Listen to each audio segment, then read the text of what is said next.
नमस्कार विद्यार्थी मित्रांनो, आपल्या या यूट्यूब चॅनलमध्ये आपलं सर्वांचं सहर्ष स्नेह स्वागत.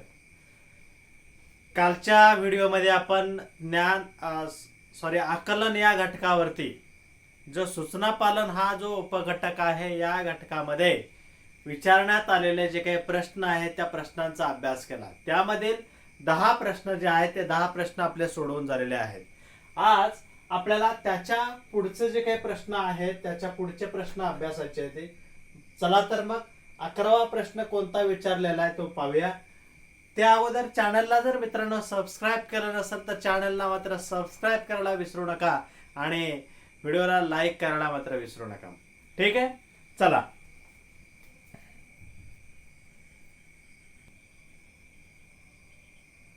प्रश्न बघा काय विचारलेला आहे की कर्ण कर्कश या शब्दात एकूण किती व्यंजने आलेली आहेत. कर्ण कर्कश या शब्दात एकूण किती व्यंजने आलेली आहेत, अशा प्रकारचा प्रश्न या ठिकाणी आपल्याला विचारण्यात आलेला आहे. आता इथं कोणकोणती व्यंजने आहेत बघा बरं. क क हे एक व्यंजन आहे, बरोबर आहे. कर्ण कर्कश उच्चार बघा कसा आहे. कर्ण र आणि न कसा आहे, र आणि न याचा या ठिकाणी उच्चार आलेला आहे कर्ण. ओके. क पुन्हा काय आलेला आहे, क र आणि क कर्ण कर्कश. ठीक आहे. क नंतर काय येतंय श, त्यानंतर पुन्हा श. या ठिकाणी हे सुद्धा कसे आहेत, सगळे अर्धे स्वर आलेले आहेत. ओके. या पद्धतीने कर्ण कर्कश एकूण किती व्यंजन आहेत बघा बरं. किती व्यंजन आहेत यामध्ये 1 2 3 4 5 6 7 आणि 8 एकूण व्यंजनांची संख्या आहे 8. म्हणजे पर्याय क्रमांक 1 जो आहे तो पर्याय क्रमांक 1 या ठिकाणी बरोबर आहे. ओके. नेक्स्ट क्वेश्चन बघा. आता थोडासा मोठा प्रश्न या ठिकाणी विचारलेला आहे की महायुद्धात रशियाने जर्मनीला पाणी पाजले. महायुद्धात रशियाने जर्मनीला पाणी पाजले. पाऊस पडू लागल्यावर आमच्या सहलीच्या योजनेवर पाणी पडलं. इथं बघा काय दिलेलं आहे, पाणी पाजलं. काय दिलेलं आहे, पाणी पाजलं असं इथं दिलेलं आहे. त्यानंतर इथं पाणी पडलं असं दिलेलं आहे. त्याला कितीही समजावून सांगितलं तरी शेवटी पालथ्या गड्यावर पाणीच. इथे काय म्हटलंय, पालथ्या गड्यावर पाणीच. पालथ्या गड्यावर पाणीच. नळ खुला राहिल्यामुळे घरभर पाणी पाणी झालं.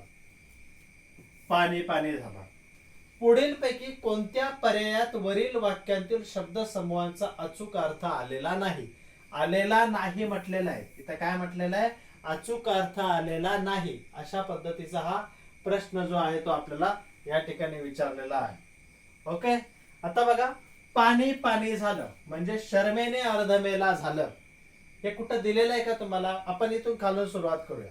पालथ्या घड्यावर पाणी, निष्फळ श्रम. पालथ्या घड्यावर पाणी या वाक्याचा अर्थ, या वाक्प्रचाराचा अर्थ किंवा या शब्दसमूहाचा अर्थ कुठं आलेला आहे. इथं त्याला कितीही समजावून सांगितलं तरी शेवटी पालथ्या घड्यावर पाणीच या ठिकाणी आलेला आहे. ओके. हे जे आहे ते आलेलं आहे. पाणी पाजलं म्हणजे पराभव केला. इथं कुठं पाणी पाजलं, महायुद्धात रशियाने जर्मनीला पाणी पाजलं म्हणजे काय झालेलं आहे, पराभव केलेला आहे. ओके. याचा सुद्धा अर्थ आलेला आहे. पाणी पडलं म्हणजे उत्साह भंग झाला. पाणी पडलं म्हणजे उत्साह भंग झाला. पाऊस पडू लागल्यावर आमच्या सहलीच्या योजनेवर, आम्ही सहल ठरवलेली होती परंतु जी काही योजना होती त्याच्यावरती पाणी पडलं म्हणजे आमचा उत्साह भंग झाला. या ठिकाणी 1 2 आणि 2 3 आणि 4 हे तीनही पर्यायांचे अर्थ या ठिकाणी आलेले आहेत. परंतु पाणी पाणी झालं याच्याशी संबंधित कोणत्याही प्रकारचं वाक्य यामध्ये विचारलेलं नाहीये.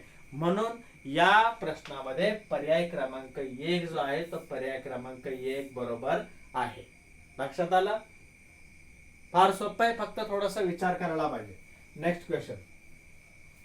केले जातो, होते पाहीन, राहिला पळेल, वळतो, झोपला, जिंकली आणि लपेन वरील शब्दांपैकी भूतकाळ दर्शवणारे, काय म्हटलेलं आहे, भूतकाळ दर्शवणारे 2 अक्षरी आणि 3 अक्षरी शब्द अनुक्रमे किती आहे?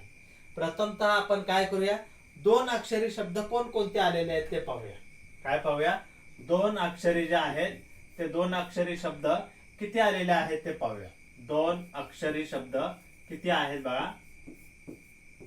2 अक्षरी शब्द. केले, भूतकाळ आहे का कसा आहे रे, केले, बरोबर आहे, भूतकाळी शब्द आहे केले. ओके, त्यानंतर कोणता येणार आहे, केले. जातो, जातो म्हटल्यानंतर काय, भविष्यकाळी आहे. होते हा शब्द भूतकाळी आहे, होते हा कोणता आहे, भूतकाळी आहे. ठीक आहे. त्यानंतर बघा 2 अक्षरी कुठे आहे का नाही, आणि शब्द 2 अक्षरी कुठेही नाहीये. आता आपण काय करूया, 3 अक्षरी जे आहेत ते 3 अक्षरी पाहूया. 3 अक्षरी शब्द जे आहेत 3 अक्षरी शब्द पाहूया. ओके, केले, जातो, होते. पाहिन, पाहिन म्हटल्यानंतर काय येणार आहे रे, भविष्यकाळी शब्द आहे. पाहिन म्हटल्यावर काय येणार आहे, भविष्यकाळी. राहिला, राहिला हा भूतकाळी शब्द आहे. लक्षात आलं, राहिला, राहिला. आणि काय येतं, पळेन, भविष्यकाळी आला. काय येणार आहे, पळेन हे कोणता शब्द आहे, भविष्यकाळी. वळतो, वळतो वर्तमान काळी आहे. ओके, झोपला, भविष्यकाळी आहे. इथं कोणता शब्द आहे, झोपला, भविष्यकाळी शब्द आहे. ठीक आहे. त्यानंतर भारताने मॅच जिंकली असं आपण म्हणतो, जिंकली म्हणजे हा सुद्धा वर्तमान काळी शब्द आहे.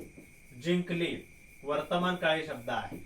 त्यानंतर लपेन, काय म्हटलेलं आहे, लपेन म्हणजे या लपेन हा शब्द काय येणार आहे, भविष्यकाळी येणार आहे. म्हणजे यामध्ये काय झालेलं आहे की 2 अक्षरे जे आहेत ते 2 शब्द आलेले आहेत. 2 अक्षरे किती, 2 शब्द आलेले आहेत. आणि 3 अक्षरे जे आहेत ते 3 शब्द आलेले आहेत. 2 आणि 3 म्हणजे पर्याय क्रमांक 4 जो आहे तो पर्याय क्रमांक 4 या ठिकाणी करेक्ट ऑप्शन आहे. ओके, नेक्स्ट क्वेश्चन बघा. आता यामध्ये आपल्याला काय विचारलेलं आहे, हळूवार, परिमळ, भळभळ, नकळत, सगळ्यांना, पळपुटा आणि पडवळ वरील शब्दामध्ये अनुक्रमे 7 वेळा, वरील शब्दामध्ये अनुक्रमे 7 वेळा व 4 वेळा आलेली अक्षरे कोणती? 7 वेळा आणि 4 वेळा म्हटलेलं आहे. 7 वेळा आणि 4 वेळा. आता बघा ळ बघूया. पहिला आपण काय करूया, पहिल्यांदा ळ जो आहे तर ळ हे अक्षर पाहूया. हळूवार, ळ कुठे, या ठिकाणी 1 2 3 4 5 त्यानंतर 6 आणि 7. बरोबर आहे की नाही, 7 वेळा ळ हे अक्षर आलेलं आहे. बघा 1 2 3 4 5 6 आणि 7 यांना हे इथं जोडून आलेलं आहे म्हणून हे येणार नाहीये. लक्षात घ्या, हे येणार नाहीये. ठीक आहे. त्यानंतर प हे अक्षर पाहूया आता किती वेळा आलेले आहे. प हे जे अक्षर आहे ते किती वेळा आलेलं आहे ते पाहूया. प हे अक्षर 1, त्यानंतर परिमळ, भळभळ, न कळत, सगळ्यांना 1 2 3 आणि 4 वेळा आलेला आहे. म्हणजे ळ हे जे अक्षर आहे ते 7 वेळा आलेलं आहे आणि प हे अक्षर जे आहे ते 4 वेळा आलेलं आहे. लक्षात आलं. अनुक्रमे 7 वेळा व 4 वेळा. 7 वेळा अनुक्रमे म्हटलेलं आहे, हे सुद्धा फार महत्वाचं आहे. 7 वेळा कोणता आलेला आहे, ळ. मग ळ इथं द्यायचा ळ. आणि कोणता आलेला आहे 4 वेळा, प आलेला. म्हणजे पर्याय क्रमांक 4 बरोबर आहे. पर्याय क्रमांक 4 बरोबर आहे. ओके. नेक्स्ट क्वेश्चन बघा. आमच्याकडे त्यांचं लक्ष गेल्यावर त्याने गाडी थांबवली आणि गाडी बाहेर येऊन तो आमच्या दिशेने आला. वाक्य बघा काय विचारलेलं आहे की आमच्याकडे त्यांचं लक्ष गेल्यावर त्याने गाडी थांबवली आणि गाडी बाहेर येऊन तो आमच्या दिशेने आला. या वाक्यातील सर्वाधिक अक्षरे असलेले सर्वनाम. काय विचारलेलं आहे? सर्वनाम. आणि सर्वात कमी अक्षरे असलेले सर्वनाम यांच्यामध्ये किती अक्षरांचा फरक आहे? सर्वात जास्त सर्वनाम आणि सर्वात कमी अक्षरांचा असलेले सर्वनाम यांच्यामध्ये किती अक्षरांचा फरक आहे? अशा प्रकारचा हा प्रश्न त्या ठिकाणी आपल्याला विचारलेला आहे. आता दिलेल्या वाक्यामधील सर्वनाम, आता प्रथमतः सर्वनाम नेमकं कशाला म्हणतात ते पाहूया. सर्वनाम नेमकं कशाला म्हणतात मित्रांनो? की नामाच्या ऐवजी वापरला जाणारा जो शब्द आहे, नामाच्या ऐवजी वापरला जाणारा जो शब्द आहे त्याला म्हणतात सर्वनाम. नामाच्या ऐवजी वापरला जाणारा शब्द म्हणजे त्याला आपण काय म्हणायचं? सर्वनाम असं म्हणायचं. फॉर एक्झाम्पल काय आहे? तो असेल किंवा ती असेल, त्याने, आपल्या, अशा प्रकारे जे काय आहेत ते सगळे सर्वनाम आहेत. आता या वाक्यातील सर्वाधिक अक्षरे असलेले सर्वनाम, सर्वाधिक अक्षरे असलेले सर्वनाम आणि सर्वात कमी अक्षरे असलेले सर्वनाम यांच्यामध्ये किती अक्षरांचा फरक आपल्याला विचारलेला आहे. त्यांचं, त्याने, तो, आमच्या हे सर्वाधिक अक्षरे असलेले सर्वनाम आहेत. बघा, आमच्या या ठिकाणी आमच्या दिलेला आहे. ओके. त्यानंतर काय विचारलेलं आहे? आमच्या नंतर त्यांचं. ओके. त्यानंतर त्याने. आणि कोणता सर्वनाम आहे? आणि कोणता आहे? सर्वाधिक सर्वनाम आहेत. आणि सर्वात कमी सर्वनाम असलेला कोणता आहे? सर्वात कमी सर्वनाम असलेला अक्षर कोणता आहे? सर्वात कमी सर्वनाम असलेला अक्षर आहे तो. बरोबर आहे. कोणता? तो. म्हणजे त्यांच्यामध्ये आता या ठिकाणी सर्वात जास्त असलेला सर्वनाम काय? आमच्या. आ म च्या. बरोबर आहे ना? आमच्या. किती आहे ती? 1 2 3 4. किती आहे ती? 4 अक्षर आहेत. सॉरी 3 अक्षर आहेत, कारण हे जोड अक्षर आहे. हे जोड अक्षर आहे म्हणजे 1 2 आणि 3 अक्षर आहेत. आणि इथं सिंगल किती आहे? तो. हे 1 अक्षर आहे म्हणजे 3 मधून 1 गेला, किती उरले? 2. म्हणजेच पर्याय क्रमांक 2 जे आहे ते बरोबर आहे. पर्याय क्रमांक 2 बरोबर आहे. लक्षात येतंय का? ठीक आहे. Next question. तुमच्या घरातील माणसाने ते काडतूस दाखवले तेव्हा मी आश्चर्यचकित होऊन त्याच्याकडे पाहतच राहिलो. या वाक्यात त अक्षराच्या 12 कडेतील किती अक्षर आलेले आहेत? त म्हणजे काय? त, ता, ती, ती, तू, तू, ते, त्या, तै, तो, त्वा, तौ, तम, तहा. हे जे काय हे त च्या 12 कडेमध्ये आलेले अक्षर आहेत. बरोबर आहे. आता त या अक्षराच्या 12 खडीमध्ये किती अक्षर आलेली आहेत ते आपल्याला शोधायचं. बघा इथं तुमच्या इथं आलेला आहे. काय आलेलं आहे? तुमच्या. ठीक आहे. मी इथं लिहितो. तू न सुरुवात होणारे कोणते आलेले आहेत? तू म च्या. ठीक आहे. त्यानंतर काय आलेलं आहे? घरातील. घरातील म्हणजे 3 सुरुवात होणारे कोणते आलेले आहेत? घरातील. ठीक आहे. त्यानंतर माणसाने ते. इथं ते न सुरुवात होणार आलेलं आहे, फक्त ते आलेलं आहे. ओके. इथं काय म्हणतो? ते. ठीक आहे. ते न सुरुवात होणार एक आलेलं आहे ते. काडतूस. काय आलेलं आहे इथं? काडतूस. म्हणजे काडतूस जे आहे हे काय येणार? त नाही. बरोबर आहे. काडतूस तू मध्ये येणार आहे. काडतूस. ओके. त्यानंतर दाखवले यात काय त नाहीये. तेव्हा ते मध्ये आलेला आहे. इथं बघा तेव्हा ते मध्ये आलेला आहे. ओके. तेव्हा. मी आश्चर्यचकित. इथं त आलेला आहे म्हणजे इथं त घेतो मी. आश्चर्यचकित. काय येणार आहे तिथं? आश्चर्यचकित. आश्चर्यचकित. कारण इथं त आलेला आहे. ओके, होऊन त्याच्याकडे हे काय येणार नाहीये, कारण काय इथं हे जोड अक्षर आहे, त्यामुळं त्याच्याकडे हे काय त्यात घेऊ नका. पाहातच इथं त आलेला आहे, पाहातच इथे लिहा, पाहातच राहिलो, यात काय नाहीये. आता या वाक्यात त अक्षराच्या बाराखडीतील किती अक्षरे आहेत असा प्रश्न त्या ठिकाणी आपल्याला विचारण्यात आलेला आहे. मग किती अक्षर आहेत त ने, त चे किती आहेत बघा बरं. त अक्षराच्या बाराखडीतील किती अक्षर आलेले आहेत? 1 2 3 आणि 4 म्हणजे पर्याय क्रमांक 3 योग्य आहे. ठीक आहे.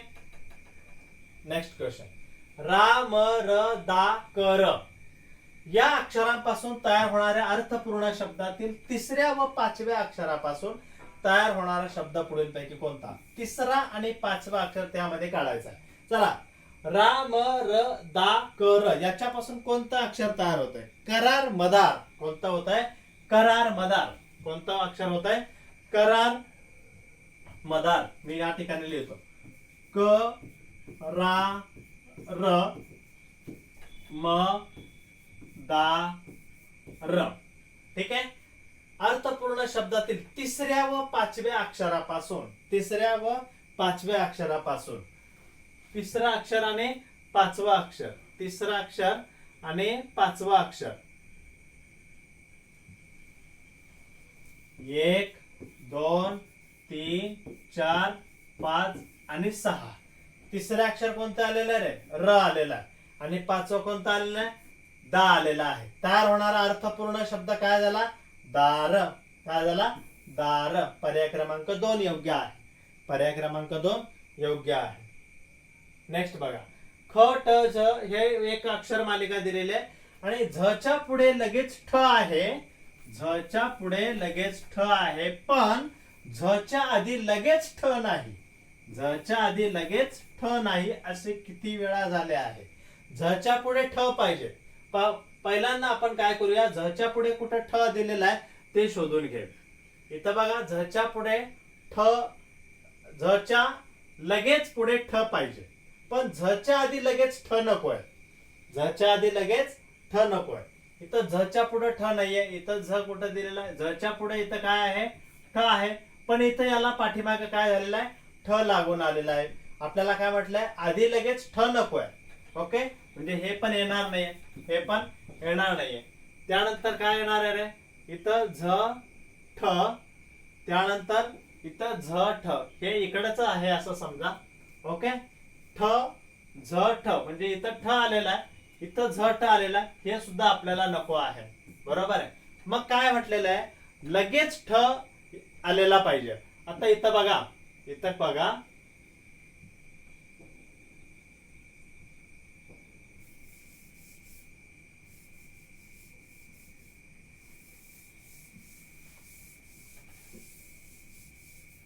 इथं बघा काय, झ नंतर इथं ठ आलेला आहे. झ नंतर काय झालेला आहे? इथं ठ आलेला आहे आणि इथं सुद्धा श आलेला आहे. इथं ठ आलेला नाही. म्हणून असं किती वेळा झालेला आहे? 1 वेळा झालेला आहे. किती वेळा झालेला आहे मित्रांनो? 1 वेळा झालेला आहे. लक्षात आलं? ठीक आहे. नेक्स्ट क्वेश्चन, अफरातफर हा शब्द उलट क्रमाने लिहिल्यास उजवीकडून तिसऱ्या स्थानावर कोणते अक्षर येईल? अफरातफर हा शब्द आपल्याला उलट क्रमाने लिहायचा आहे. र.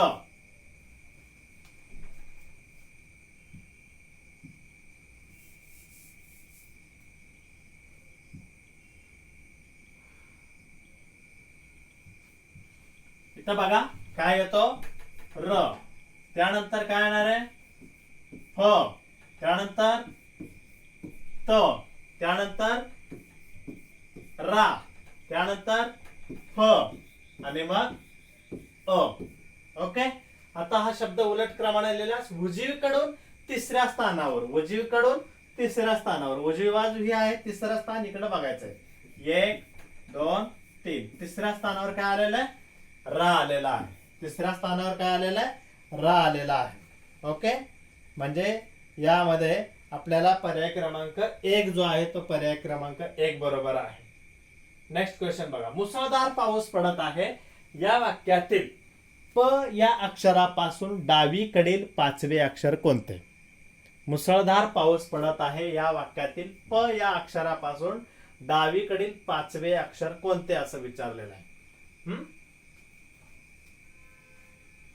प हा अक्षर कुठे आहे पहिला शोधूया. प हा अक्षर कुठे या ठिकाणी आहे बघा, पडत. आता त्या अक्षरापासून डावीकडे म्हणजे प च्या डावीकडे या ठिकाणी 1 2 3 4 आणि 5 कोणता अक्षर आलेला आहे रे? र आलेला आहे. कोणता अक्षर आलेला आहे? र आलेला आहे. म्हणजे पर्याय क्रमांक 2 बरोबर आहे. पर्याय क्रमांक 2 बरोबर आहे. ओके, या पद्धतीने आपण ही जी काही 10 उदाहरणं आहेत ही 10 उदाहरणं पाहिलेली ती. याच्यानंतरच्या व्हिडिओमध्ये आपण राहिलेली जी 10 उदाहरणं आहेत ती पाहूया. ओके, आज ज्या मध्ये हे प्रश्न विचारलेले आहेत तो घटक आहे सूचना पालन. मित्रांनो, व्यवस्थितपणे ही जी काही उदाहरणं आहेत ती सोडवून दिलेली आहे ती. तुम्ही एकदा व्यवस्थित हा व्हिडिओ जो आहे तो बघितला नसेल तर संपूर्ण व्हिडिओ तुम्ही पाहिला पाहिजे आणि वहीमध्ये याचं स्पष्टीकरण काय आहे ते आपण लिहिलं पाहिजे. समोर पुस्तक ठेवून आपण हे जे काही हे प्रश्न आहेत ते समजून घेतलं पाहिजे. ओके मित्रांनो, चॅनलला जर सबस्क्राईब केलं नसेल तर चॅनलला सबस्क्राईब करून सहकार्य करा आणि जास्तीत जास्त विद्यार्थ्यांना हे जे काही लिंक आहे ते फॉरवर्ड करा. धन्यवाद.